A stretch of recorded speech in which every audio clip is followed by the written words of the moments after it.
What's going on, everybody? B. Scott here with G.O.D. and welcome to the First Four Downs. And on today's show, we go over to the NFC North. You got the Chicago Bears and all the struggles they've dealt with, obviously. You got the Minnesota Vikings. Dalvin Cook holdout. No Stephon Diggs. Huge. What they can do. Detroit Lions, still going to be horrible. And then the Green Bay Packers. Probably going to rule the division. So, at the end of the day, these are our predictions of the NFC North. Keep it locked and loaded right here. First Four Downs. Drop the logo.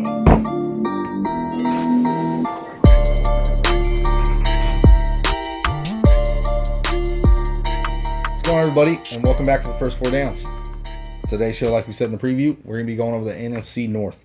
And this is a division that I think is kind of on the weaker side, in my opinion. But they obviously got the Green Bay Packers, who can always win it. So you never know. They still got Aaron Rodgers. So we can start with the worst team in the division, and that's got to be the Detroit Lions.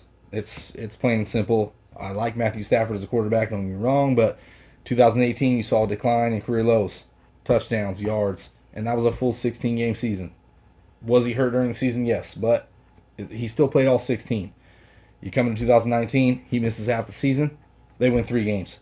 So are we going to get what we expect from Matthew Stafford? Because ultimately, he's the one carrying the team. Their defense, they lost Darius Slay in the secondary. They didn't get much better. They did add some pieces, but I don't think they're going to be able to put it together. And I think halfway through the season, you could see Stafford hurt again. So I have the Detroit Lions at 4 wins. What do you think? Yeah, I got them at 6-10. I think they solid. They're always solid. They always start the season solid, but then towards the middle of the season, they tend to trail off a bit, whether through injury or just a lack of consistency. They're just terrible. You know what I'm saying? For some odd reason we don't know. The baby Patriots, like I dub them. You know what I'm saying? They got like 4 starters from the Patriots defense, older players, but pretty impactful. Jamie Collins, Trey Flowers, Danny Shelton, Harmon. You know what I mean? Those are good veteran leadership type players. You know what I mean? Yeah, they did lose Darius Slayton. They drafted Jeff Okudah, who was like outstanding in the combine and everything like that. But boy, still ain't played a snap in the NFL. Yeah, of course. So we don't know exactly what he's going to bring. They brought an old Desmond Trufant into the mix, veteran player again.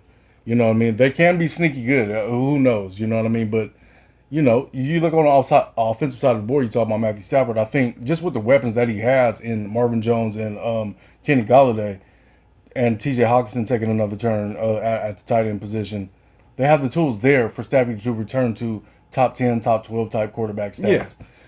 But how long is that going to sustain? You know what I mean? Just in this division, I don't think they're going to be, really a top type of team. I don't think this is a playoff type of team at all. And that's what it is. They could be sneaky good, but who knows? They drafted this kid, DeAndre Swift, which honestly, in my opinion, was the best running back in the draft. You know what I mean? Because we look at Kerryon Johnson, who should be getting that kind of work. But just like Tua, he has had injuries through every level of playing. High school, college, and now the NFL level. So he can't stay healthy. We'll see what happens. He is a monster, but DeAndre Swift, that kid's no joke. He might be one of those potential sleepers in fantasy that just kills your team. You know what I'm saying? Kills it for you.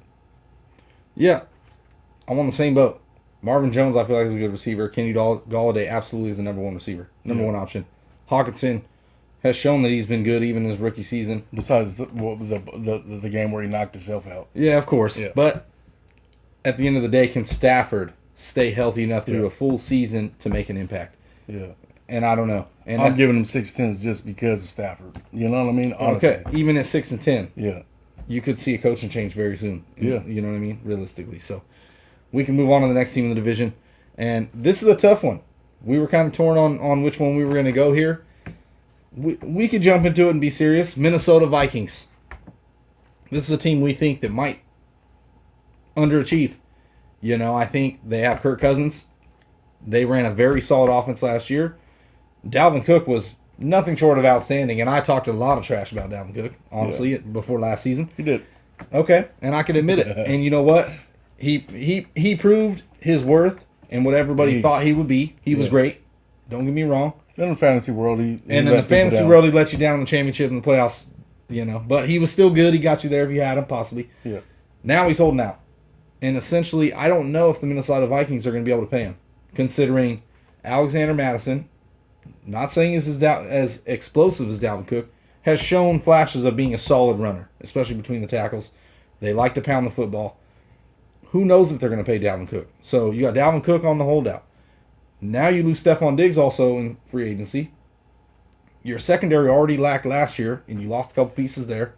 So I'm not sure what the Vikings are going to do. You know, they bring in Thielen. They got Thielen on the one side, but how healthy can he be? Coming off of a lot of soft tissue injuries where he missed a lot of time. And you paying that quarterback a lot of money. Of course. You know, I think they need to pay Dalvin Cook right now, like tonight. Because that offense, they run at 12 personnel, they run at 22 personnel.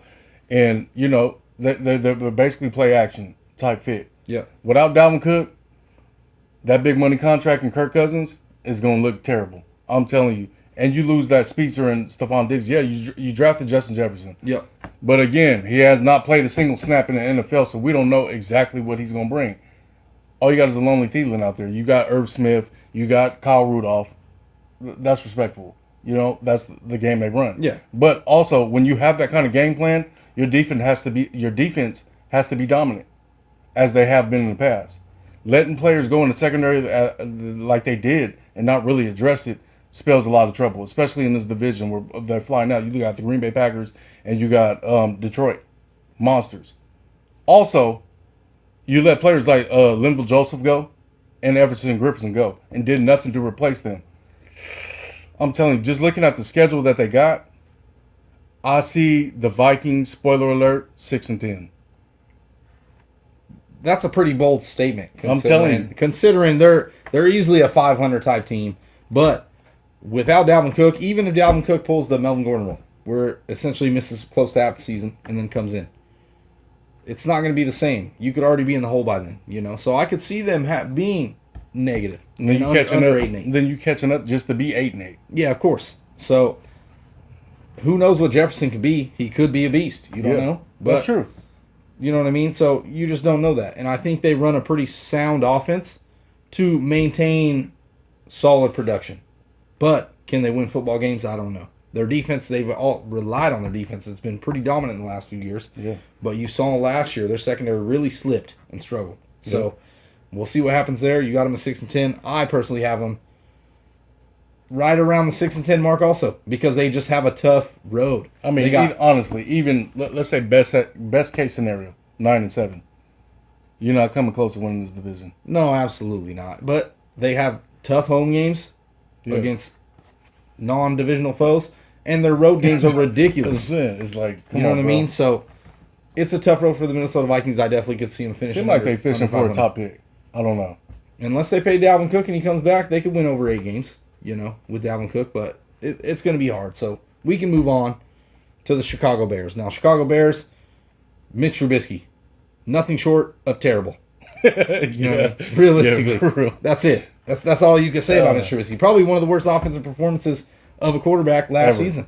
You know, it's been that bad with him.